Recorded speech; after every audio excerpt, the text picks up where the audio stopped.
Assalamualaikum warahmatullahi wabarakatuh. Kembali lagi di channel Berita Mistis. Untuk kisah kali ini ada sebuah cerita yang ditulis oleh Reddy Plesetan, sebuah kisah yang berjudul Suro Gendeng. Dan sebelum kita lanjut ke ceritanya, tekan dulu tombol like video ini dan jangan lupa tekan juga tombol subscribe channel ini. Nyalakan juga lonceng notifikasinya agar tidak ketinggalan cerita-cerita lainnya dari channel ini.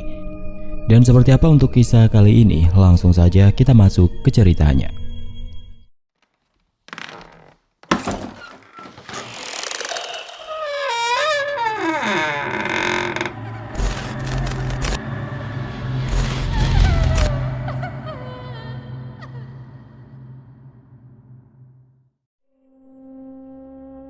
Lahir di malam Sabtu Pahing menjadikan Surodipati terbilang memiliki keberuntungan yang besar.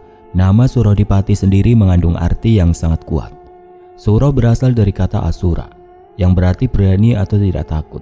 Sedangkan Dipati berarti pemimpin atau raja.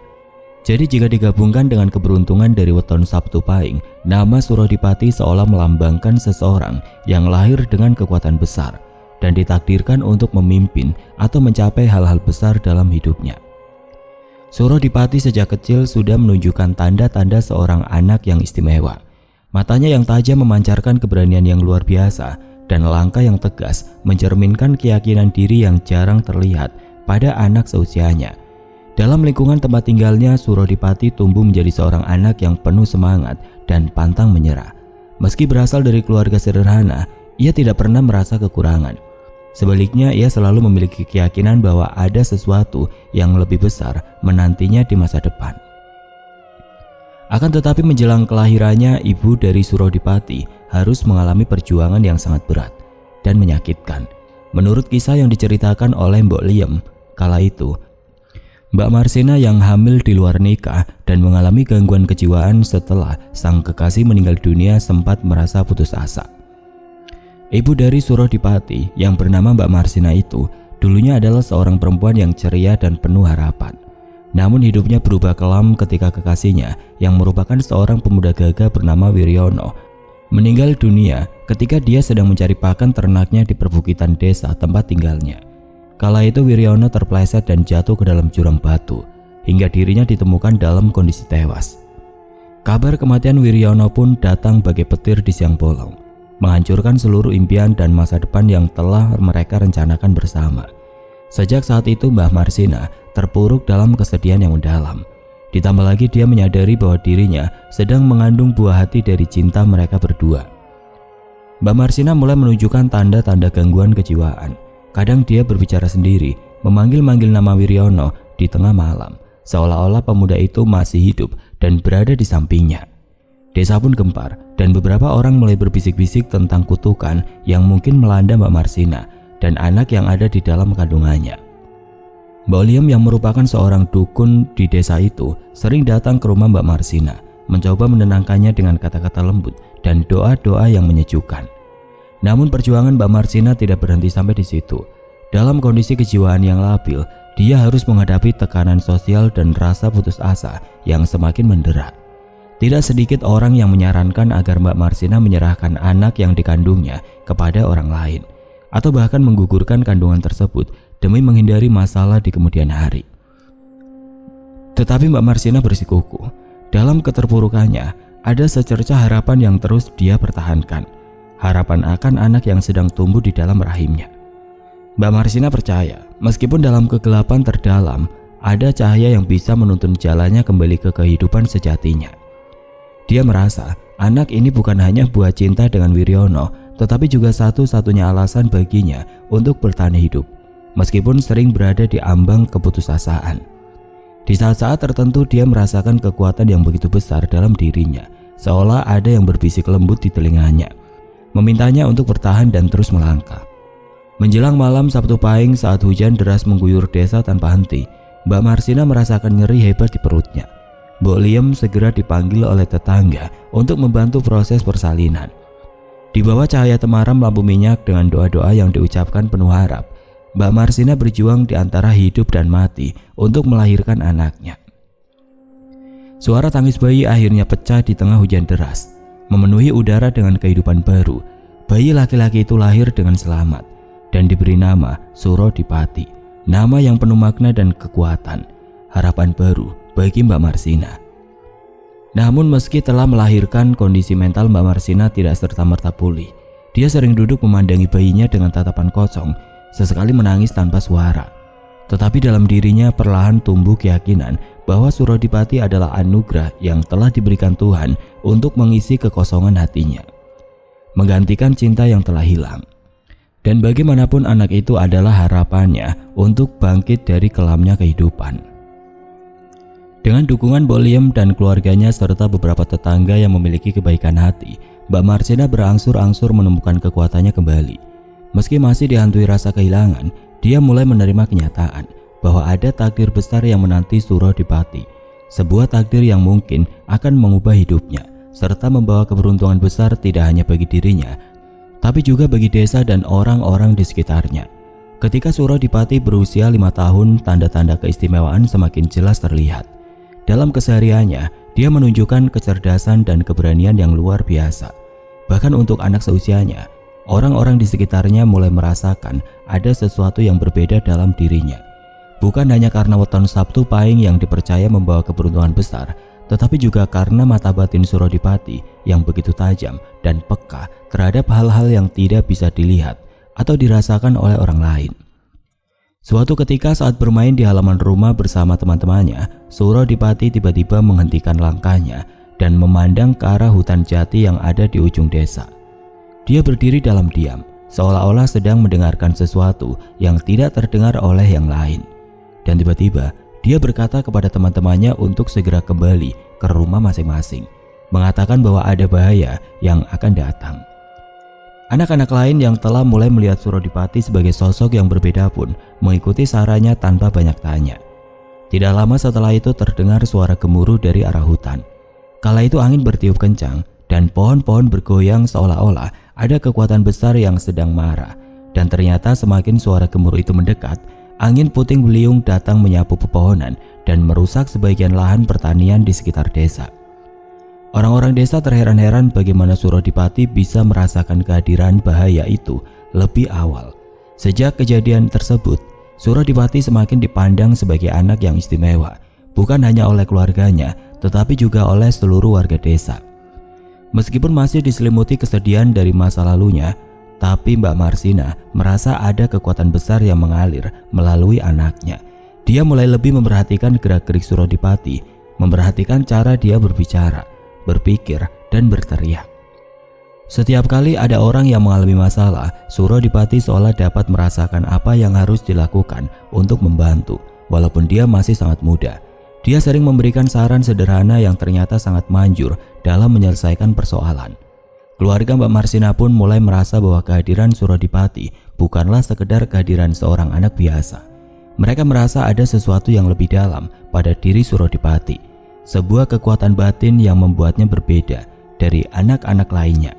Mereka sering melihatnya duduk diam di tepi sungai, memandangi air yang mengalir dengan tatapan yang begitu dalam, seolah sedang berbicara dengan alam semesta. Ada kedamaian dan ketenangan yang terpancar dari wajahnya, sesuatu yang jarang ditemukan pada anak-anak seusianya. Di usia 5 tahun, Surodipati sudah menjadi pusat perhatian, bukan karena kejenakaan atau kelucuannya, tetapi karena kewibawaannya yang tidak biasa untuk anak seusianya. Orang-orang desa mulai datang ke rumah Mbak Marsina untuk meminta nasihat dari Surodipati, yang sering kali memberikan jawaban yang tidak terduga, namun penuh makna. Mereka percaya bahwa keberuntungan besar akan datang melalui Surodipati, seorang anak dengan mata batin yang tajam yang ditakdirkan untuk hal-hal besar di masa depan. Mbak Marsina yang awalnya meragukan dirinya sendiri sebagai seorang ibu, kini merasa bahwa anaknya adalah berkah yang luar biasa. Di balik kesedihan dan kegilaan yang pernah menyelimutinya, kini dia melihat secercah cahaya terang dalam sosok Surodipati. Dia merasa yakin bahwa anaknya tidak hanya akan membawa keberuntungan besar bagi keluarganya, tetapi juga bagi seluruh desa, bahkan mungkin lebih dari itu. Surodipati dengan segala keistimewaannya telah menjadi harapan baru bagi semua orang yang mengenalnya. Ketika Surodipati berusia 7 tahun, kehidupan yang tadinya mulai menemukan kedamaian mendadak berubah. Sang ibu, Mbak Marsina, yang sempat pulih dan kembali beraktivitas seperti biasa, mulai menunjukkan tanda-tanda gangguan kejiwaan yang lebih parah. Dia seringkali berbicara sendiri, melamun dengan tatapan kosong, dan kadang menghilang selama berjam-jam, hanya untuk ditemukan berjalan tanpa arah di tengah malam. Keluarga dan tetangga mulai khawatir, dan desa kembali dipenuhi bisik-bisik tentang kutukan yang mungkin masih membayangi Mbak Marsina. Namun dengan mata batin yang tajam, Surodipati merasakan sesuatu yang jauh berbeda. Dia tahu bahwa gangguan yang dialami ibunya bukanlah gangguan jiwa biasa. Suatu malam ketika hujan deras mengguyur desa, Surodipati duduk diam di sudut rumah, memperhatikan gerak-gerik ibunya yang tampak gelisah. Dia melihat bagaimana Mbak Marsina berbicara dengan seseorang yang tidak tampak di matanya, seolah-olah sedang bernegosiasi atau menolak sesuatu. Mata Surodipati menyipit, dan dia merasa hawa dingin menyelimuti ruangan, membawa aroma bunga melati yang samar. Tiba-tiba saja dalam kesunyian malam, Surodipati mendengar suara lirih, halus, namun jelas di telinganya. Seakan suara itu berasal dari dunia lain. Meski terdengar jauh, tapi suara itu mengandung kekuatan yang memikat dan misterius. "Mbak Marsina, engkau akan menjadi ratuku. Tinggalkan dunia fana ini, tinggalkan penderitaanmu," ujar suara yang terdengar seperti rayuan yang lembut, namun memaksa. Surodipati yang segera mengerti akan apa yang terjadi pun tahu jika ada sosok makhluk gaib yang kuat yang sedang mengincar ibunya selama ini. Sosok itu berasal dari kerajaan gaib, sebuah alam lain yang tidak bisa dilihat oleh mata biasa. Makhluk gaib itu ingin mempersunting Mbak Marsina dan menjadikannya ratu di kerajaannya, dan menawarkan kehidupan yang bebas dari penderitaan dunia nyata sebagai imbalannya. Ini alasan sebenarnya mengapa ibunya mengalami gangguan kejiwaan yang parah. Dengan keberanian yang dimilikinya, Surodipati mendekati ibunya yang kini terlihat seperti berada di dalam kondisi setengah sadar. Dengan lembut dia memegang tangan Mbak Marsina dan memanggil namanya berulang kali, mencoba membangunkannya dari pengaruh gaib yang sedang mencengkeramnya. Mbak Marsina tersentak lalu menatap Surodipati dengan mata yang penuh kebingungan dan ketakutan. Di saat itu Surodipati menatap lurus ke arah di mana dia merasakan kehadiran makhluk gaib itu. Dia tidak takut, mata batinnya terbuka lebar melihat sosok samar-samar yang berdiri dengan pakaian gemerlap di sudut ruangan di antara bayangan-bayangan malam. "Aku tahu siapa Tuan, tapi ibu bukan milik Tuan, jadi aku harap Tuan jangan lagi mengganggu ibuku, karena dia tidak akan pergi ke alam tempat Tuan berasal. Pergilah, dan jangan ganggu keluargaku lagi," ujar Surodipati dengan suara yang tegas namun tenang. "Anak kecil yang berani, ternyata kau memiliki mata batin yang tajam, tetapi kau tidak tahu siapa yang sedang kamu hadapi. Ini bukan pertarungan yang dapat kau menangkan, bocah," balas sosok itu sambil tertawa kecil yang terdengar lembut namun menyeramkan. Namun Surodipati tetap tidak gentar. Dengan kemampuannya, dia memeluk erat tubuhnya dan terus meminta ibunya untuk berdoa. Akan tetapi kemampuan Surodipati belumlah cukup untuk melawan kekuatan dari makhluk gaib yang terus saja mengganggu ibunya itu. Hingga akhirnya bocah berusia 7 tahun itu harus ikut kehilangan kesadarannya ketika sosok penguasa kerajaan gaib itu mengambil sukmanya bersama sukma ibunya. Dan sejak saat itulah Surodipati juga kehilangan kewarasannya, hingga yang membuatnya mendapati julukan Suro Gendeng. Seingat Surodipati kala itu dia hendak ingin mengeluarkan energi dari dalam tubuhnya yang terasa membara. Tapi tiba-tiba saja dia merasakan tubuhnya menjadi sangat ringan, seolah-olah jiwanya ditarik keluar oleh kekuatan yang tidak terlihat. Bersamaan dengan itu dia juga melihat ibunya yang juga tampak seperti kehilangan kesadaran, dengan mata terpejam dan wajah yang pucat.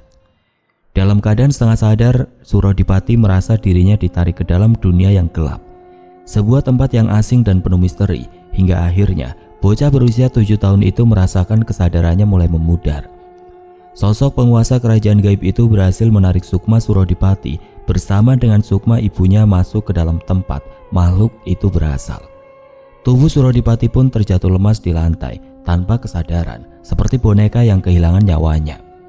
Sejak saat itu Surodipati tidak lagi menjadi anak yang sama. Ketika dia terbangun dari kondisi itu, matanya tampak kosong dan wajahnya kehilangan keceriaan serta kewibawaan yang dulu selalu terpancar. Dia mulai bertingkah aneh, berbicara pada dirinya sendiri, tertawa atau menangis tanpa alasan yang jelas, dan sering kali terlihat seolah-olah sedang berbicara dengan seseorang yang tidak terlihat oleh orang lain. Hingga akhirnya anak yang dulu dianggap istimewa dan penuh keberuntungan itu kini berubah menjadi sosok yang kehilangan kuasanya. Orang-orang desa mulai menyebutnya dengan julukan Suro Gendeng. Anak yang dulu dikenal cerdas dan bijaksana, kini berubah menjadi sosok yang seringkali tidak dapat dipahami. Mbak Marsina, yang juga kehilangan kesadarannya pada malam itu, kini tidak lagi dapat berfungsi sebagai ibu. Dia tenggelam dalam dunia yang tidak dapat dijangkau oleh orang-orang di sekitarnya. Sama seperti Surodipati, keduanya tampak terperangkap dalam sebuah ikatan yang tidak dapat dijelaskan dengan logika manusia. Orang-orang desa yang awalnya percaya bahwa Surodipati adalah anak yang membawa keberuntungan besar, kini mulai meragukan apa yang sebenarnya terjadi. Mereka mulai melihatnya sebagai sosok yang dikutuk, seorang yang telah ditarik ke dalam dunia gaib dan tidak dapat dikembalikan lagi. Namun di balik semua kegilaan yang tampak di permukaan, Surodipati masih menyimpan kekuatan batin yang luar biasa. Meskipun ia dianggap edan di dalam dirinya, ada secuil kesadaran yang masih berjuang untuk memahami apa yang telah terjadi dan berusaha untuk mencari cara membebaskan dirinya dan ibunya dari cengkraman makhluk gaib itu.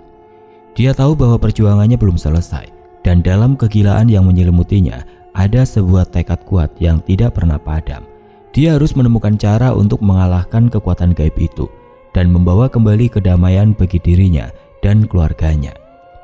Surodipati yang kini disebut Suro Gendeng tetap berjuang dalam dunia yang tidak dapat dipahami oleh orang-orang di sekitarnya. Di dalam kegilaan dan kehilangan yang dialaminya, dia tetaplah anak yang berani, anak yang pernah menantang makhluk gaib, dan anak yang suatu hari nanti mungkin akan menemukan cara untuk kembali ke dirinya yang sebenarnya. Mbok Liem yang sangat mengenal Mbak Marsina dan juga Surodipati merasa hatinya tersentuh melihat penderitaan yang dialami ibu dan anak itu. Setiap hari dia menyaksikan bagaimana kedua jiwa yang terperangkap dalam dunia yang tidak dapat dipahami oleh orang lain, terombang-ambing antara kesadaran dan kegilaan. Mbok Liem tahu, di balik segala perilaku aneh Surodipati yang kini disebut Suro Gendeng, ada sesuatu yang lebih dalam yang harus diungkap. Dia merasakan bahwa kekuatan gaib yang mengikat mereka bukanlah kekuatan sembarangan, dan hanya dengan ilmu serta keberanian yang setara mereka dapat dibebaskan.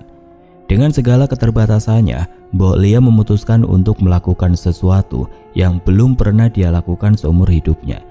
Dia teringat pada sebuah kitab kuno peninggalan kakek buyutnya yang merupakan sebuah kitab leluhur yang selalu disimpan dengan hati-hati di dalam peti kayu tua di gudang rumahnya. Konon katanya kitab itu mengandung banyak sekali mantra, ajian, dan ilmu kesaktian, rahasia-rahasia kuno yang diwariskan turun-temurun dalam keluarganya. Namun, orang tua Mbok Liem melarang anak-anaknya untuk membuka kitab tersebut, apalagi sampai mempelajarinya, karena kekuatan di dalamnya dianggap terlalu besar dan berbahaya jika digunakan tanpa sebuah kebijaksanaan. Mbok Liem selalu patuh pada perintah orang tuanya, tetapi kali ini dia merasa tidak punya pilihan lain. Tapi dia juga sadar bahwa hanya dengan kekuatan luar biasa, Surodipati dan Mbak Marsina bisa terbebas dari cengkraman makhluk gaib itu. Dan dengan tekad yang bulat, Mbok Liem pun memberanikan diri untuk membuka kitab kuno tersebut. Pada malam yang tenang ketika bulan purnama memancarkan cahayanya yang lembut dan terang di langit, Mbok Liem melangkah pelan menuju kamar kosong di ujung rumahnya. Kamar itu dulu adalah milik mendiang ayahnya yang penuh kenangan akan masa lalu.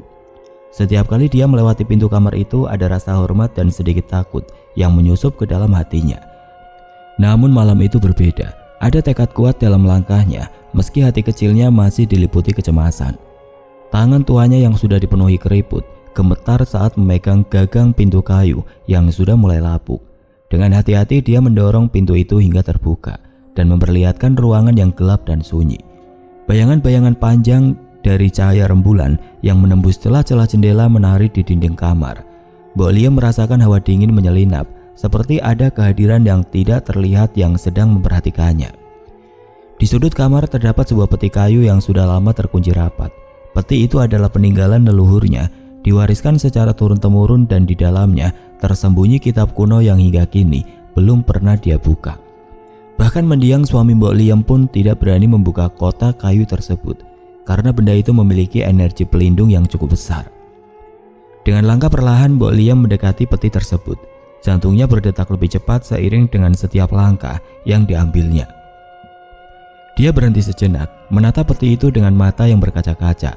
Ada perasaan berat yang menghimpit dadanya karena dia tahu keputusan yang akan diambilnya malam itu bisa membawa dampak besar, baik bagi dirinya maupun bagi mereka yang ingin dia selamatkan. Dengan tangan yang masih gemetar, Mbok Liam meraih kunci kecil yang selama ini tergantung di lehernya. Sebuah kunci kuno yang dia simpan sebagai tanda penghormatan kepada mendiang ayahnya. Kunci itu terlihat kecil, tetapi terasa berat di genggamannya, seakan menyimpan rahasia yang tidak dapat diungkapkannya. Dia tahu kunci itu bukan sekedar benda mati, tapi ada energi dan kekuatan leluhur yang melekat padanya, yang hanya bisa dibuka oleh mereka yang memiliki niat tulus dan keberanian besar. Sebelum memasukkan kunci itu ke dalam lubang kunci peti kayu yang telah terkunci rapat selama berpuluh-puluh tahun, Mbok Liam menyadari bahwa ada sesuatu yang lebih dari sekedar penghalang yang terlihat dengan mata biasa yang melindungi peti tersebut. Tapi dia bisa merasakan adanya energi pelindung yang mengelilingi peti kayu dengan ukiran kuno, seperti tameng tidak kasat mata yang menghalangi orang yang tidak dikendakinya untuk membukanya. Dia tahu ini adalah pelindung gaib dari leluhurnya, sebuah energi gaib yang ditempatkan untuk melindungi kitab dari penyalahgunaan atau dari orang yang tidak bertanggung jawab. Menyadari hal itu, Mbok Liam berhenti sejenak. Dia menutup matanya, menarik nafas dalam-dalam lalu mulai membaca sebuah mantra kuno yang dulu pernah diajarkan oleh neneknya ketika dia masih kecil. Mantra itu adalah mantra Pamuna Pamali, sebuah doa khusus yang digunakan untuk membuka energi pelindung atau kekuatan gaib yang mengunci sesuatu. Suara Mbok Liam bergetar namun tetap tegas saat ia mengucapkan kata-kata pertama dari mantra tersebut. Suaranya mengalun perlahan-lahan, meresap ke dalam kegelapan. Gusti Kang Murbeng dumadi, bukaken kawula Kang Linglung, kawula sing nyuwun pangestu, pangabektos lan pangaksama. Manunggaling kawula Gusti, buka kunci ing jagat langgeng. Boten wonten balak miber, boten wonten sukma nganglang. Kula nyuwun paringana wilujeng. Perlahan suara mantra itu menggema di dalam kamar yang sunyi, seakan menggetarkan udara di sekitarnya. Ada desiran halus seperti angin lembut yang melingkupi peti kayu itu, dan sejenak suasana pun menjadi sangat hening. Mata Mbok Liam tetap terpejam, namun dia merasakan perubahan yang halus tapi sangat terasa di tubuhnya. Dia bisa merasakan energi yang melindungi peti itu mulai melemah, seperti lapisan tipis yang perlahan menguap ke udara. Cahaya bulan yang masuk melalui celah-celah jendela terlihat semakin terang, menerangi ruangan dengan cahaya putih yang lembut. Setelah beberapa saat, Mbok Liam membuka matanya dan menghela nafas panjang. Dia tahu bahwa energi pelindung itu kini telah lenyap, membiarkan dirinya melangkah lebih dekat ke tujuan. Dengan tenang dia memasukkan kunci kecil itu ke dalam lubang kunci peti dan memutarnya dengan lembut. Kunci itu pun berputar dengan mudah, tidak ada lagi hambatan atau perlawanan, dan akhirnya peti kayu jati kuno itu pun terbuka perlahan, mengeluarkan aroma kayu tua bercampur debu yang seolah telah terkunci selama berabad-abad. Ketika peti dibuka, tampaklah kitab kuno yang terbungkus kain putih lusuh. Kini terlihat lebih jelas di bawah sinar bulan. Mbok Liam merasakan hawa yang hangat mengalir dari dalam peti, seakan-akan ada kehidupan yang baru saja terbangun dari tidur panjangnya. Dia merasakan kehadiran yang kuat, seolah-olah para leluhur sedang memperhatikannya dari alam lain. Dengan hati-hati dia mengangkat kitab itu dari dalam peti, lalu menempelkan di atas kepalanya. Setelah itu membersihkan debu yang menyelimuti kainnya dengan lembut. Dengan perlahan Mbok Liam membuka lipatan kain putih lusuh yang membungkus kitab kuno itu, memperlihatkan sampulnya yang terbuat dari kulit hewan berwarna coklat tua. Kulitnya terasa kasar dan berat di tangan, seolah-olah menyimpan usia ratusan tahun di dalam serat-seratnya. Di atas permukaan sampul terdapat ukiran aksara Jawa yang tampak indah namun penuh dengan aura misterius. Tulisan-tulisan itu terlihat hidup di bawah cahaya bulan, memancarkan cahaya samar yang berkilau seperti perak cair. Cahaya tersebut seolah-olah bergerak, mengikuti pola ukiran yang rumit, seperti ada kehidupan yang terperangkap di dalamnya. Namun Mbok Liam tidak punya pilihan. Dia tahu bahwa hanya dengan membuka dan mempelajari isi kitab itu, dia bisa menemukan cara untuk menyelamatkan Mbak Marsina dan Surodipati dari cengkraman makhluk gaib yang kuat dan berbahaya. Meskipun hatinya berdebar keras dan jantungnya berdetak semakin cepat, Dia menenangkan diri dengan menarik nafas dalam-dalam. Dia harus fokus karena setiap kata, setiap ajian, setiap mantra dalam kitab itu harus dibaca dengan benar dan penuh kehati-hatian. Dengan tekad yang kuat, dia membuka sampul kitab itu. Hingga terlihatlah halaman-halaman pertama yang terbuat dari daun lontar yang sudah menguning karena usia. Tiap lembarannya diisi dengan tulisan tangan yang rapi namun misterius. Mbok Liem dengan cermat membuka lembar demi lembar, membaca dan mengamati setiap tulisan yang ada, mencari ajian yang bisa membantunya. Mbok Liem akhirnya tiba pada sebuah halaman yang menarik perhatiannya. Di halaman itu terdapat sebuah ajian yang disebut Ajian Pangruating Sukma. Ajian itu dikatakan mampu memanggil kembali sukma yang telah dicuri atau diambil oleh makhluk gaib. Namun, ajian itu juga mengandung resiko besar. Untuk melafalkannya, seseorang harus memiliki keteguhan hati, keberanian, pengorbanan diri yang luar biasa. Dia tahu bahwa ajian itu sangat berbahaya, tetapi ajian itu juga satu-satunya harapan untuk menyelamatkan Mbak Marsina dan Surodipati. Mbok Liem merasakan nafasnya terhenti sejenak. Dia memahami sepenuhnya resiko yang ada, tetapi dia tidak mundur. Malam semakin larut, dan angin malam berembus pelan masuk melalui celah-celah dinding bambu. Bulan purnama masih bersinar terang, seolah-olah mengawasi dari atas langit. Mbok Liem merasa dirinya dikelilingi oleh energi yang kuat, namun dia tetap fokus, memusatkan seluruh perhatiannya pada ajian yang harus dia pelajari. Dengan kitab kuno di tangannya, dia mempersiapkan diri untuk melakukan apapun yang diperlukan demi menyelamatkan mereka yang dia cintai dari nasib yang mengerikan. Mbok Liem terus membaca kitab-kitab jagat langkung hingga larut malam, menelusuri halaman-halaman yang penuh dengan aksara Jawa kuno dan simbol-simbol mistis. Setiap halaman yang dibuka semakin membawanya ke dalam dunia yang penuh misteri, mengungkapkan ajian-ajian yang belum pernah ia dengar sebelumnya. Ada ajian-ajian yang digunakan untuk menyembuhkan penyakit dan menyakiti musuh atau orang yang dikehendaki. Ada pula ajian untuk melindungi diri dari bahaya gaib, dan ada yang digunakan untuk mengusir roh jahat, serta mengundangnya untuk keperluan yang tidak baik tentunya. Namun Mbok Liem mencari sesuatu yang lebih dari itu. Dia mencari ajian yang bisa melawan kekuatan gaib yang begitu besar, yang telah mengambil sukma Mbok Marsina dan Surodipati, serta membuat keduanya kehilangan kewarasan. Hingga akhirnya dia menemukan sebuah halaman dengan judul ajian yang menarik perhatiannya, Ajian Jagat Manikmaya. Ajian itu dikatakan sebagai ajian pemanggil kekuatan dari alam semesta yang menghubungkan kekuatan batin manusia dengan kekuatan alam semesta. Ajian itu mampu memberikan kekuatan fisik dan mental yang luar biasa, serta meningkatkan kemampuan mata batin untuk melihat dunia gaib secara lebih jelas. Mbok Liem berpikir, dengan ajian itu mungkin dia bisa menguatkan batinnya dan mendapatkan penglihatan lebih jelas untuk melihat dan memahami apa yang sebenarnya menguasai Mbak Marsina dan Surodipati. Namun dia tahu satu ajian saja mungkin tidak cukup untuk menghadapi makhluk gaib yang kuat.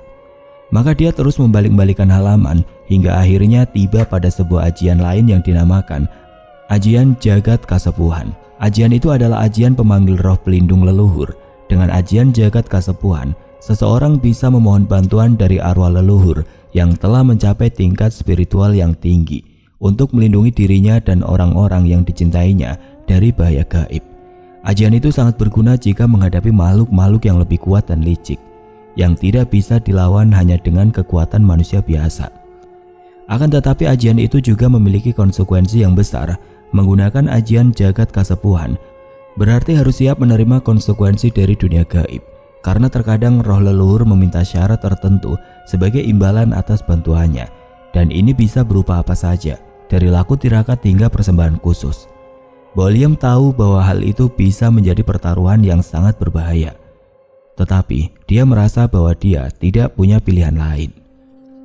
Mbok Liem terus membaca hingga akhirnya kembali menemukan ajian yang sepertinya sangat tepat untuk situasi yang sedang dihadapinya kala itu. Ajian itu bernama Ajian Jagatirta, sebuah ajian yang digunakan untuk membersihkan sukma dari pengaruh jahat dan mengembalikan kesadaran serta kewarasan seseorang. Ajian itu dikatakan dapat mengusir roh-roh jahat yang telah merasuki tubuh manusia dan mengembalikan sukma yang hilang kembali ke tubuhnya. Ajian itu seperti terapi yang memerlukan air suci yang didapatkan dari 7 mata air yang berbeda. dan harus dibacakan mantranya di bawah sinar matahari pagi, sambil memercikan air itu ke tubuh orang yang terkena pengaruh gaib. Ketiga ajian itu tampaknya yang paling cocok untuk membantu Surodipati dan Mbak Marsina. Namun Mbok Liem tahu bahwa dia harus berhati-hati. Tidak ada jaminan bahwa semua ajian-ajian tersebut akan berhasil, dan setiap ajian memiliki resiko serta konsekuensinya sendiri. Namun demi Mbak Marsina dan Surodipati, dia siap menempuh jalan yang sulit ini. Malam itu dengan kitab jagat langkung di tangannya, Mbok Liem memutuskan untuk mulai mempersiapkan diri.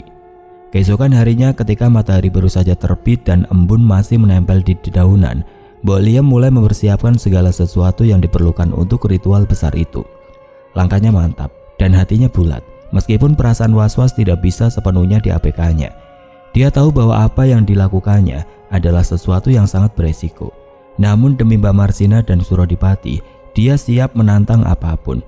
Bahkan jika itu berarti harus berhadapan dengan kekuatan gaib yang tidak terlihat. Pertama-tama Mbok Liem pergi ke taman belakang rumahnya. Di sana ia memetik bunga mawar merah segar, bunga yang masih diliputi oleh embun pagi yang akan digunakan untuk ajian Jagatirta. Setelah mengumpulkan beberapa tangkai, dia mengumpulkan bunga-bunga kembang 7 rupa, mawar merah, melati, kenanga, kantil, cempaka, bunga kamboja dan bunga sedap malam. Semua bunga ini dia kumpulkan dengan hati-hati, lalu direndamnya dalam air bersih dan di dalam kendi tanah liat yang sudah disiapkan di dalam rumah. Kemudian dia menuju ke hutan kecil di pinggir desa untuk mencari air dari 7 mata air berbeda yang sangat dibutuhkan untuk melakukan ajian Jagatirta. Air dari sumber berbeda itu harus dibawa dalam bambu yang masih hijau dan segar agar kesuciannya tetap terjaga. Perjalanan untuk melengkapi semua yang dibutuhkan untuk ritual tidaklah mudah. Mbok Liem harus melalui jalanan licin dan penuh rintangan. Namun dengan tekad yang kuat, Mbok Liem berhasil mengumpulkan air dari setiap sumber yang dia temui. Dengan bambu berisi air suci itu, dia pun kembali ke rumah dengan tubuh lelah namun penuh semangat. Menjelang sore harinya, Mbok Liem juga harus mempersiapkan syarat untuk ajian Jagat Kasepuhan.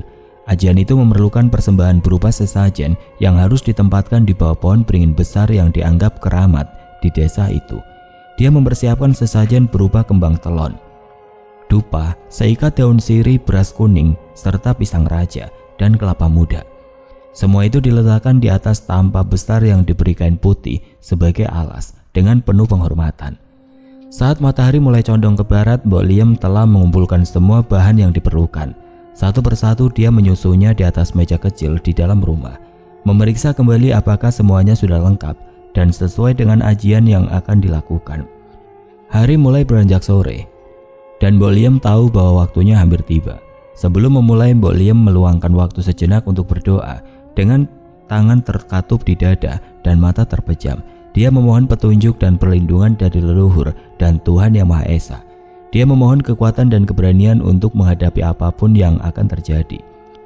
Suara doanya lembut namun tegas, mengalir seperti bisikan angin yang menyentuh lembut daun-daun di luar jendela.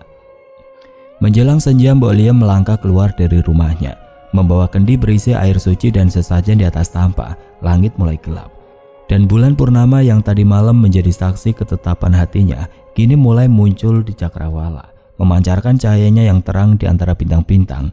Mbok Liem tahu saat itu adalah saat yang tepat untuk memulai ritual yang telah dia persiapkan dengan syarat hati-hati. Dengan langkah perlahan namun pasti, Mbok Liem menuju pohon beringin keramat di tengah desa, tempat di mana ritual pertama harus dilakukan. Sesampainya di sana, Mbok Liem meletakkan sesajen di bawah pohon dan menyalakan dupa. Dengan suara yang jelas dan penuh keyakinan, dia mulai melantunkan mantra dari ajian Jagat Kasepuhan.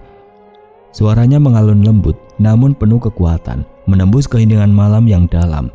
Setiap mantra-mantra yang diucapkannya mengandung makna dan kekuatan, menggema di antara dedaunan beringin yang berdesir lembut ditiup angin malam. Mantra-mantra tersebut tidak hanya memenuhi udara dengan suara, tetapi juga membawa aura mistis yang mendalam. Mbok Liem merasakan energi di sekelilingnya berubah, seolah-olah alam semesta turut merespon panggilannya. Dia memohon dengan sepenuh hati, meminta bantuan dari roh-roh leluhur dan kekuatan spiritual untuk melindungi dirinya dan membantunya dalam menghadapi makhluk gaib yang telah merasuki Mbak Marsina dan Surodipati. Kehadiran roh leluhur yang dia harapkan seolah mulai terasa. Tiba-tiba angin malam yang lembut menjadi lebih terasa. Seakan ada kekuatan yang bergerak di sekitar pohon beringin. Daun-daun bergetar hebat, menciptakan suara yang seolah mengiringi setiap mantra yang diucapkan Mbok Liam. Mbok Liam merasakan keberadaan kekuatan yang melindunginya, memberikan dorongan spiritual yang kuat. Dia terus melantunkan mantra dengan penuh keyakinan, berharap roh-roh leluhur akan membantu mengusir makhluk gaib dari Mbak Marsina dan Surodipati. Ritual berlangsung dalam keheningan malam yang penuh dengan energi spiritual. Mbok Liam terus berdoa dan memohon dengan penuh rasa syukur, yakin bahwa usaha dan pengorbanannya akan membuahkan hasil. Dengan hati yang penuh harapan, dia menutup ritualnya dengan mengucapkan doa terakhir, memohon agar segala yang telah dilakukan dapat membawa kedamaian dan keselamatan bagi Mbak Marsina dan Surodipati. Setelah itu dia kembali ke rumahnya di mana dia akan melanjutkan ritual berikutnya. Dengan kitab jagal langkung di tangannya, Mbok Liam berusaha untuk melafalkan ajian Jagat Manik Maya. Dia tahu jika malam itu akan menjadi malam yang panjang, penuh dengan tantangan yang mungkin tidak pernah dia bayangkan sebelumnya. Di bawah sinar bulan purnama memancarkan cahaya yang lembut namun menembus, Mbok Liam melangkah memasuki area yang telah dipersiapkannya untuk ritual. Dengan penuh ketenangan dan keyakinan, Mbok Liam menyusun semua bahan ritual di tempat yang telah disiapkan. Cahaya lilin dan dupa menciptakan suasana mistis yang menenangkan, sementara aroma harum dari dupa menyebar memenuhi udara, memberikan kesan sakral pada malam tersebut. Mbok Liam memulai ritualnya dengan penuh ketenangan dan konsentrasi. Ia duduk bersila di tengah ruangan, di antara bahan-bahan yang telah disiapkan untuk ritual. Udara malam yang dingin dan penuh mistis semakin menambah suasana sakral. Mbok Liam mulai dengan meditasi singkat, mengumpulkan kekuatan batinnya dan menenangkan pikirannya. Nafasnya teratur, dan ia memfokuskan pikirannya pada tujuan ritual ini. Dengan setiap tarikan nafas, dia merasakan energi dari dalam dirinya mengalir keluar, menyatu dengan energi alam semesta yang luas. Setelah merasa cukup siap, Mbok Liam memulai mantra dari ajian Jagat Manik Maya. Suaranya lembut namun penuh kekuatan, melantunkan setiap kata dengan keteguhan hati, seolah-olah dengan setiap mantra, ia menyentuh dan memanggil energi tersembunyi di dalam alam semesta.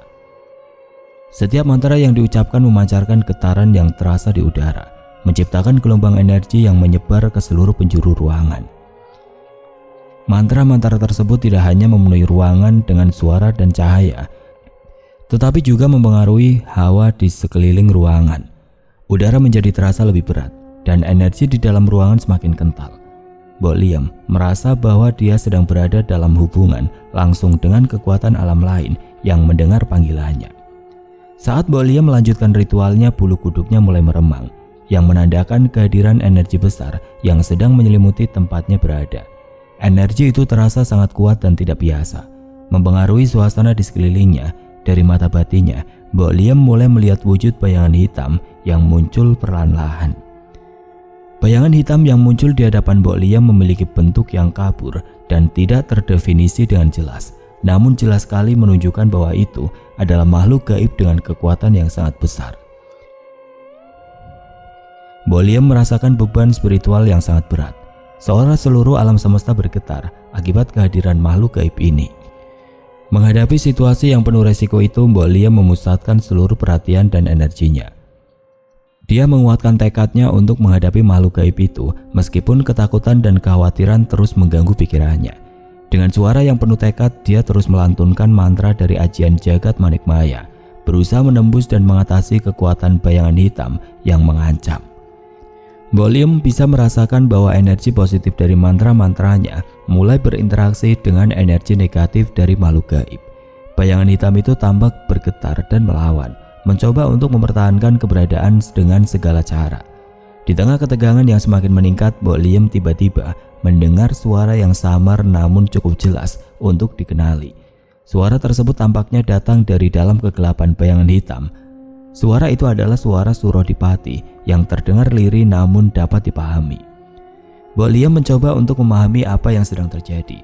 Suara itu jelas memintanya untuk menghentikan ritual ajian Manik Maya dan mengajarkan ajian tersebut langsung kepada Surodipati. hatinya bergejolak, penuh dengan kebingungan dan kekhawatiran. Dia tahu bahwa Surodipati masih sangat muda dan tidak berpengalaman, dan memberikan ajian tersebut secara langsung bisa membawa resiko besar. Namun kesungguhan dalam suasana Surodipati membuat Mbok Liem merasa bahwa ada sesuatu yang lebih besar sedang terjadi. Mungkin meskipun dalam keadaan yang sangat lemah, tapi Surodipati memiliki pemahaman atau kemampuan tertentu yang membuatnya bisa berkomunikasi dalam situasi ini. Mbok Liem pun memutuskan untuk memenuhi permintaan tersebut. Dia berhenti melantunkan mantra ajian jagat manikmaya dan memajamkan pendengarannya untuk lebih memahami, apalagi yang diminta oleh suara tanpa rupa tersebut. Sudah Mbok, Simbo tidak akan kuat. Yang Simbo hadapi adalah penguasa dari sebuah kerajaan gaib. Sebaiknya Simbo tidak memaksakan diri. Bisik suara Surodipati yang terdengar pelan namun sangat jelas itu. Jika Simbo berkenan, sebaiknya Simbo mengajarkan ajian itu dengan cara membisikkannya ke telingaku. Meskipun Mbok Liem merasa sedikit ragu, akhirnya dia memutuskan untuk menghentikan ajian jagat manikmaya. Dia menyadari meskipun sebelumnya dia telah mempersiapkan diri dengan ritual untuk menggunakan ajian kesepuhan, energi yang dibutuhkan untuk ajian jagat manikmaya ternyata jauh lebih besar dari yang ia kira. Kelelahan dan keterbatasan energi mulai mempengaruhi kemampuannya, dan dia merasa bahwa melanjutkan ajian tersebut mungkin akan membahayakan dirinya sendiri. Dengan hati-hati dan penuh rasa hormat, Mbok Liem pun menghentikan mantra dan menurunkan tekanan energinya. Dia berfokus pada Surodipati yang mampu berkomunikasi dengan batinnya di saat-saat seperti itu.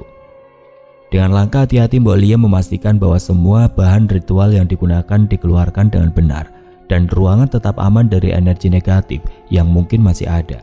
Setelah memutuskan untuk menghentikan ritual, dia pun memilih untuk beristirahat, karena esok pagi dia akan kembali melakukan ritual ajian jagat tirta. Ketika pagi datang, Mbok Liem pun segera pergi menuju ke rumah Mbak Marsina dan Surodipati. Perjalanan terasa berat, meskipun rumah itu tidak jauh dari tempat tinggalnya. Sesampainya di rumah Mbak Marsina, Mbok Liem mengetuk pintu perlahan. Pintu dibuka oleh Pak Samino, ayah Mbak Marsina, yang terlihat cemas dan khawatir. Di belakangnya Bu Samija, ibu Mbak Marsina, berdiri dengan wajah pucat dan mata yang tampak bengkak karena kurang tidur. Mereka sudah mendengar apa yang akan dilakukan oleh Mbok Liem dan dengan penuh harap mengizinkan ritual ini berlangsung. Setelah mendapat izin dari Pak Samino dan Bu Samija, Mbok Liem memulai persiapannya. Dia mengeluarkan kendi berisi air suci dan bunga mawar merah, kemudian meletakkannya di tengah ruangan. Dia membentangkan kain putih bersih di lantai dan di atasnya dia meletakkan kendi air suci serta bunga-bunga mawar merah yang telah direndam sebelumnya. Dia menyalakan dupa dan meletakkannya di tempat sudut ruangan, menciptakan kabut tipis beraroma mistis yang segera memenuhi udara. Mbok Liem lalu duduk bersila di hadapan Mbak Marsina dan Surodipati. Dia menarik nafas dalam-dalam, menenangkan diri, lalu mulai mengucapkan mantra ajian jagat tirta. Suaranya pelan, tapi sangat jelas dan terasa mengalir seperti aliran air yang tenang. Dia memusatkan seluruh perhatiannya pada mantranya, mencoba menghubungkan kekuatan batinnya dengan tubuh Marsina dan juga Surodipati. Selesai dengan ritual ajian jagat tirta, Mbok Liem pun meminta Pak Samijo dan Bu Samina membantunya membawa Mbak Marsina dan Surodipati untuk keluar rumah agar terkena sinar matahari. Karena inti dari ajian jagat tirta adalah percikan air yang berasal dari sumber 7 di bawah sinar matahari pagi. Sementara itu, Mbok Liem mempersiapkan air dari sumber pitu yang telah diambil sebelumnya. Air tersebut telah ditetapkan sebagai elemen penting dalam ajian jagat tirta. Di luar rumah, sinar matahari pagi mulai menyinari area sekitar dengan lembut. Mbok Liem memandu Pak Samijo dan Bu Samina untuk menempatkan Mbak Marsina dan Surodipati di tempat yang telah dipilih, memastikan bahwa mereka terkena sinar matahari pagi secara langsung. Dengan hati-hati, Mbok Liem mulai menuangkan air dari sumber pitu ke dalam wadah yang telah disiapkan. Dia kemudian mulai menyiramkan percikan air tersebut secara perlahan ke tubuh Mbak Marsina dan Surodipati sambil melantunkan mantra dari ajian jagat tirta. Mantra-mantra yang diucapkannya mengalir lembut namun penuh makna, seolah menyatu dengan energi matahari dan air. Mbok Liem merasakan adanya perubahan di sekitar mereka dan berharap bahwa kombinasi dari sinar matahari dan air yang telah diberikan ini akan membawa efek penyembuhan dan membersihkan energi negatif yang masih ada. Sementara itu Pak Samijo dan Bu Samina berdiri dengan penuh harapan. Memperhatikan dengan seksama proses yang dilakukan oleh Mbok Liem, mereka berharap agar ritual ini dapat membawa perubahan yang positif dan membantu Mbak Marsina serta Surodipati untuk pulih dari gangguan makhluk gaib. Dengan segala usaha dan keyakinan, Mbok Liem terus melakukan ritual itu hingga sinar matahari semakin terik. Dia berharap bahwa ajian Jagatirta akan membuahkan hasil yang diinginkan, memberikan kedamaian dan kesehatan kepada Mbak Marsina dan Surodipati. Selesai dengan ritual ajian Jagatirta, dengan lembut Mbok Liem membungkuk dan membisikkan mantra dari ajian Jagat Manikmaya ke telinga Surodipati. Dia mengucapkan mantra dengan lembut namun jelas, memastikan setiap kata diterima dengan baik oleh Surodipati. Dalam bisikan itu, Mbok Liem berusaha mengalirkan energi positif dan kekuatan dari ajian tersebut, berharap bahwa Surodipati akan dapat menangkap dan memahami ajian yang penting ini. Selama Mbok Liem membisikkan ajian, dia merasakan getaran energi yang berbeda. Bayangan hitam di sekeliling tampak sedikit goyang, seolah terpengaruh oleh perubahan dalam proses ritual ini. Ketika Mbok Liem selesai membisikkan ajian tersebut, dia menarik nafas dalam-dalam dan menunggu. Dia berharap bahwa Surodipati akan mampu menggunakan ajian ini untuk melawan kekuatan jahat yang mengganggu dirinya dan ibunya. Dengan penuh doa dan harapan, Mbok Liem tetap berada di sisi Surodipati, menunggu tanda-tanda bahwa ajian yang diberikan telah memberikan efek yang diinginkan.